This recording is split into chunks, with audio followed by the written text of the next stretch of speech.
الحمد لله الغفور أكرمنا بقدوم أفضل الشهور ووعدنا فيه مضاعفة الأجور، وأشهد أن لا إله إلا الله وحده لا شريك له، وأشهد أن سيدنا ونبينا محمدا عبد الله ورسوله.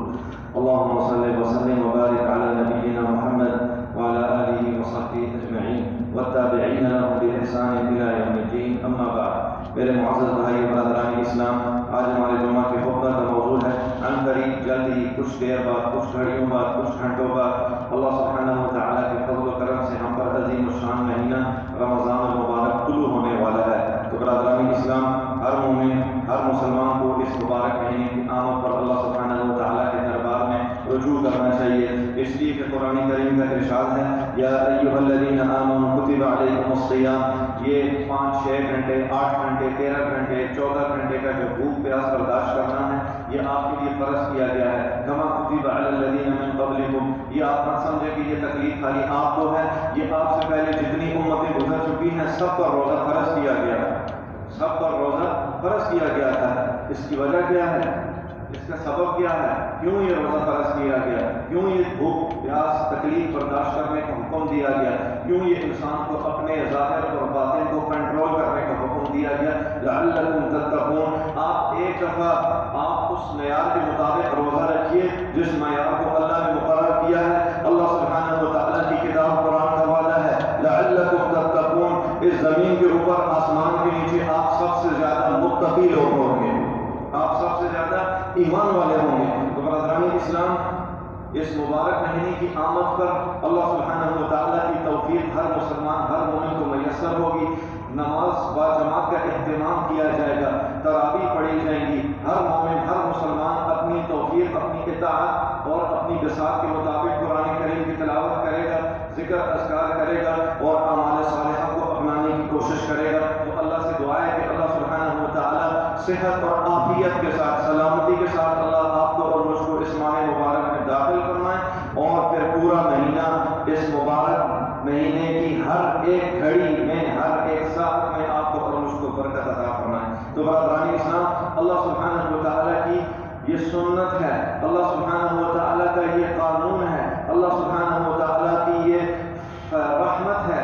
اللہ نے اپنے بندوں کے لیے کچھ مخصوص ایام مقرر کیے ہیں، کچھ مخصوص مہینے مقرر کیے ہیں. ان ایام میں اور ان مہینوں میں اللہ سبحانہ و تعالیٰ نے اپنے بندوں کو اپنی اطاعت اور اپنی عبادت کا خصوصی طور پر حکم دیا ہے کہ ان غنیمت بھرے لمحات میں اپنی اطاعت کو پکڑ لیں، ان لمحات کو غنیمت سمجھیں، ان دنوں کو فرصت سمجھیں اور ان گھڑیوں کو اور ان دنوں کو ضائع مت ہونے دیں. تو برادران اسلام، ان مبارک ایام میں، ان مبارک مہینوں میں، ان سعادت گھڑیوں میں، یہ رمضان شریف کی ہے، یہ رمضان المبارک کا مبارک مہینہ ہے. یہ وہ مہینہ ہے جس مہینہ میں مسلمان کے، مومن آدمی کے تمام اعمال کا ثواب بڑھا دیا جاتا ہے. مومن آدمی کی زندگی میں، رزق میں، اٹھنے میں، بیٹھنے میں، چلنے پھرنے میں برکت عطا کر دی جاتی ہے. اور پھر ایمان والے جو اپنے ایمان کو اپنے اعمال سے ظاہر کرنے والے ہیں، اس مہینے کی آمد پر خوشی محسوس کرتے ہیں اور اس مبارک مہینے کی آمد کا انتظار کرتے ہیں. اسی لیے نبی کریم صلی اللہ علیہ وسلم اس مبارک مہینے کی آمد پر اپنے صحابہ کرام رضوان اللہ علیہم اجمعین کو اس طرح مبارکباد دیا کرتے تھے، اس طرح ان کو خوشخبری دیا کرتے تھے قد جاءکم رمضان، تم پر رمضان کا مہینہ آ چکا ہے. شہر مبارک، ہر ایک گھڑی، زور کا وقت ہو، عصر کا وقت ہو، مغرب ہو، عشاء ہو، فجر ہو، رات ہو، فرمایا شہر مبارک. یہ مت دیکھنا کہ جمعہ ہوگا تو مبارک ہے، یہ مت دیکھنا کہ جمعرات ہوگی تو مبارک ہے، یہ مت دیکھنا کہ فجر یا اذان ہو رہی ہوگی تو مبارک ہے. فرمایا شہر مبارک. رمضان کا ایک ایک سیکنڈ مبارک ہے. سبحان اللہ، رمضان کا ایک ایک سیکنڈ، ایک ساعت یہ ٹک ٹک کرتی ہے، سانس آتی جاتی جو زندگی ہے، اس کو غنیمت سمجھنا. افترض اللہ علیکم صیامہ، اللہ کے بندو یہ بھوک پیاس برداشت کرو، اللہ نے تم پر یہ روزہ فرض قرار دیا ہے. تفتح فیہ ابواب الجنہ، تم لوگوں کی پراپرٹی آسمانوں میں ہے، اللہ نے جنت کے دروازے تمہارے لیے کھول دیے ہیں. اور تغلق فیہ ابواب الجحیم، تمہارے گناہوں کی وجہ سے، تمہاری معصیت کی وجہ سے، تمہاری بدعملیوں کی وجہ سے جو جہنم کی آگ بھڑک رہی تھی، اللہ نے اس کے دروازے بند کر دیے ہیں. فیہ الشیاطین، اور تمہارے دشمن شیطان کو قید کر دیا گیا ہے، تمہارے دشمن شیطان کو قید کر دیا گیا ہے۔ تو معزز بھائیو، یہ وہ خوشخبری ہے جو نبی علیہ السلام اپنے صحابہ کو دیتے تھے۔ اسی لیے برادران اسلام، مومن آدمی اس مہینہ میں اپنے نفس میں کیا ہے، اس چیز کی ترغیب پاتا ہے کہ وہ اللہ کی اطاعت کرے، اس کے دل میں نیکی کی محبت بڑھ جاتی ہے، اس کے دل میں ایمان زیادہ ہو جاتا ہے، وہ اللہ کے قریب ہونے کی کوشش کرتا ہے۔ اسی لیے نبی علیہ السلام نے فرمایا یا باغی الخیر اقبل، اور نیکی کو تلاش کرنے والے آگے بڑھ جا، وَيَا بَاغِيَ الشَّرِّ أَقْصِرْ، اور برائی کے پیچھے پڑنے والے اپنے آپ کو روک لے، اس لیے کہ اگر آپ اور میں ان ساعات میں اپنے آپ کو اللہ کے قریب نہیں کر سکیں گے تو پھر بعد میں جو سال آنے والا ہے اس میں ہمارے لیے مشکلات ہو جائیں گی۔ اسی لیے نبی صلی اللہ علیہ وسلم نے بار بار خوشخبری دی، فرمایا اذا دخل رمضان، جب رمضان کا چاند طلوع ہو جاتا ہے، فتحت ابواب الرحمت، اللہ کے بندوں، اللہ اپنی رحمت کے دروازوں کو کھول دیتا ہے، رحمت کے دروازے کھول دیے جاتے ہیں، آسمانوں سے اللہ کی رحمت نازل ہوتی ہے۔ تو برادران اسلام، سعادت مند ہے وہ انسان، نیک بخت ہے وہ مومن آدمی جو سچے دل سے توبہ کرتا ہے، جو اپنی سابقہ گناہوں والی زندگی سے توبہ کرتا ہے اور پاکیزہ دل کے ساتھ اور پاکیزہ روح کے ساتھ اس مہینہ میں داخل ہوتا ہے، اور اللہ کے ساتھ اپنے معاملہ کو درست کرنے کے بعد اپنے مسلمانوں بھائیوں کے ساتھ اپنے معاملے کو درست کرتا ہے۔ توبہ و استغفار، اخلاص اور برادران اسلام درگزر کا معاملہ، یہ وہ عظیم الشان اعمال ہیں جو رمضان میں آپ کو اور اس کو داخل کریں گے۔ اسی لیے نبی علیہ السلام نے خوشخبری دی، فرمایا الصلوات الخمس، 5 نمازیں پڑھنا، والجمعۃ الی الجمعہ، اور 7 دن بعد جو جمعہ آتا ہے جمعہ کی ادائیگی کا اہتمام کرنا، رمضان الی رمضان، 1 سال کے بعد جو رمضان آتا ہے فرض روزوں کا اہتمام کرنا، مکفرات ما بینہن، لو اللہ کے بندو آپ کو خوشخبری ہو، آپ کے گناہوں کو معاف کر دیا گیا ہے۔ سبحان اللہ، شرط ہے، چھوٹی سی ایک شرط ہے، فرمایا مجتنی بدل کبائر، جب تک آپ کبیرہ گناہوں سے بچتے رہیں گے، یہ یومیہ جو 5 نمازیں ہیں آپ کے گناہوں کو معاف کریں گی، یہ ہفتہ وار جو جمعہ کی نماز ہے یہ آپ کے گناہوں کو معاف کریں گی، اور یہ جو سال بعد کے بعد جو رمضان کے روزے آئیں گے یہ آپ کے گناہوں کو مٹا دیں گے۔ شرط یہ ہے کہ آپ کبیرہ گناہوں سے بچتے رہیں، صغیرہ چھوٹے گناہوں کو معاف کر دیا جائے گا۔ تو برادران اسلام، اس لیے نیک بخت انسان وہ ہے جو اپنے نبی کے فرمان کو سمجھے، جو اپنی زندگی کو غنیمت سمجھے اور اپنے کریم رب کی اطاعت کو ڈھونڈنے میں لگا رہے، اس لیے کہ اللہ رحمان ہے، اللہ رحیم ہے، اللہ کریم ہے، اللہ اپنے بندوں پر رحم کرنے والا ہے، اللہ اپنے بندوں کی لغزشوں کو معاف کرنے والا ہے۔ برادران اسلام، یہ قیمتی راتیں ہیں، یہ راتیں سونے کے لیے نہیں ہیں، یہ سوشل میڈیا استعمال کرنے کے لیے نہیں ہے، دنیا کے فضول کاموں میں ان راتوں کو بسر کرنے کے لیے۔ برادران اسلام، یہ معزز مہینہ نہیں ہے۔ نبی علیہ السلام نے فرمایا من صام رمضان ایمانا واحتسابا غفر له ما تقدم من ذنبه، کون ہے جو اپنے گناہوں کو معاف کروانا چاہتا ہے؟ سب معاف کروائیں گے نا؟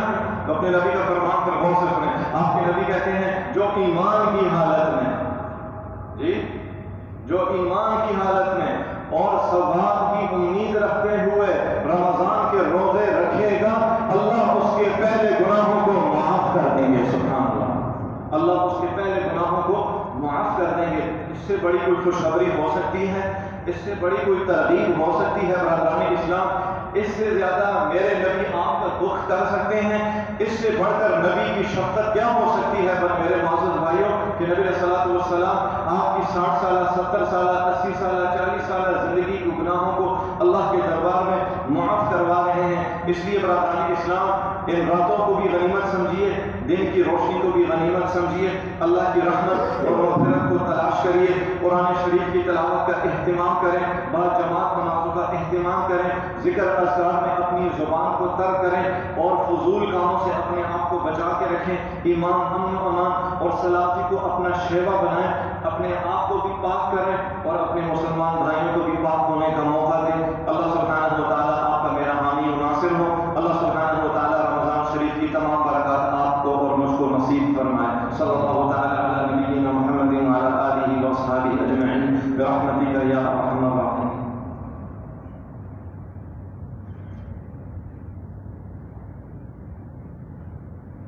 للہ وحدہ والصلاة والسلام علی من لا نبی بعدہ وعلی آلہ وصحبہ ومن تبع ہدیہ اما بعد. برادران اسلام، روزہ دو طرح سے ہے. ایک یہ ظاہری طور پر آپ اور میں کھانے پینے سے روکیں گے. دوسرا جو آپ کا میرا اندر باطن ہے، جو آپ کی اور میری روح ہے، جو آپ کا اور میرا اندر کا ضمیر ہے، اس کا بھی روزہ رکھنا ہے. نبی علیہ الصلوۃ والسلام نے آسان الفاظ میں تشریح فرمایا الصیام جنہ، روزہ جو ہے ڈھال کی طرح ہے. جیسے آپ جو ہے وہ سردی گرمی یا دشمن کے حملے سے بچنے کے لیے ڈھال استعمال کرتے ہیں نا حفاظت کے لیے، تو فرمایا الصیام جنہ، یہ روزے کی مثال بھی کیا ہے؟ ڈھال کی طرح ہے. وَإِذَا كَانَ يَوْمُ صَوْمِ أَحَدِكُمْ، جب آپ روزے کی حالت میں ہوں، فَلَا يَرْفُثْ وَلَا يَسْخَبْ، نہ ہی آپ گالی گلوچ کریں گے، نہ ہی آپ زبان کا ٹیڑھا استعمال کریں گے، نہ ہی آپ فضول اور بیہودہ باتیں کریں گے. فَإِنْ امْرُؤٌ شَتَمَهُ وَآذَاهُ، اگر کوئی زبردستی آپ سے لڑنے جھگڑنے کی کوشش کرتا ہے، آپ کے ساتھ بد کلامی کرنے کی کوشش کرتا ہے، فَلْيَقُلْ، تو آپ کہیں گے انی صائم، اللہ کے بندے میں روزے سے ہوں، اللہ کے بندے میں روزے سے ہوں. روزے کی حرمت کا خیال کرو اور اپنی زبان کو کنٹرول کرو. لہذا برادران اسلام، جو آدمی روزہ رکھ کر لڑائی جھگڑے سے بچتا نہیں ہے، اپنی زبان کو ٹیڑھا استعمال کرتا ہے، جھوٹ کا استعمال کرتا ہے، غیبت کرتا ہے اور اعمال صالحہ نہیں پکڑتا، تو ایسے شخص کو سوائے بھوکا پیاسا رہنے کا کوئی فائدہ نہیں ہوگا. سوائے اس کو بھوک اور پیاس ملے گی، روزے کا اس کو کوئی بھی ثواب نہیں ملے گا.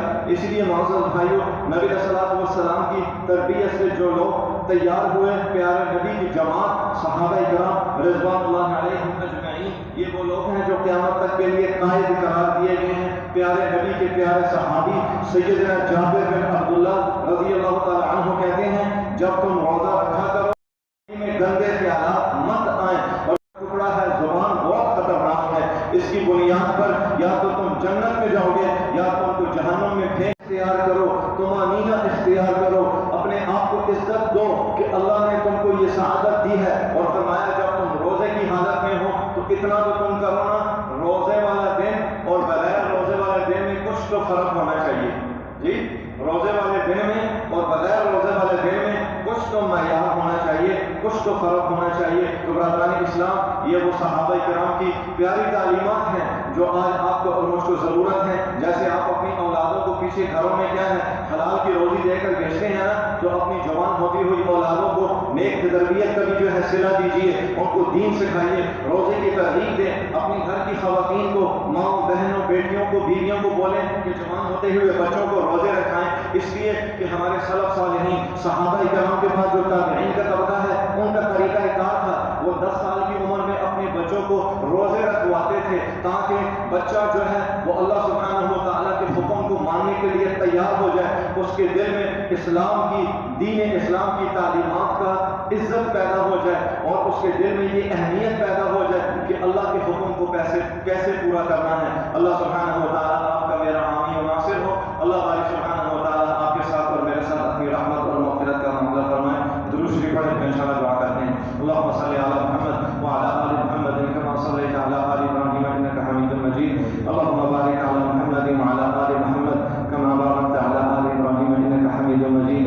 یا اللہ اس مجلس میں، اس مسجد میں جتنے حاضرین موجود ہیں، سب کے چھوٹے بڑے گناہوں کو معاف فرما، سب کی جان مال میں برکت نصیب فرما. خلفائے راشدین ابو بکر، عمر، عثمان و علی، آل نبی، ازواج نبی، ہر ایک مسلمان مرد اور عورت سے راضی ہو جا. یا اللہ آنے والے وقت کو ہمارے لیے بابرکت بنا دے. یا اللہ ہم کو سچی توبہ نصیب فرما. یا اللہ ہم کو اعمال صالحہ کی توفیق عطا فرما.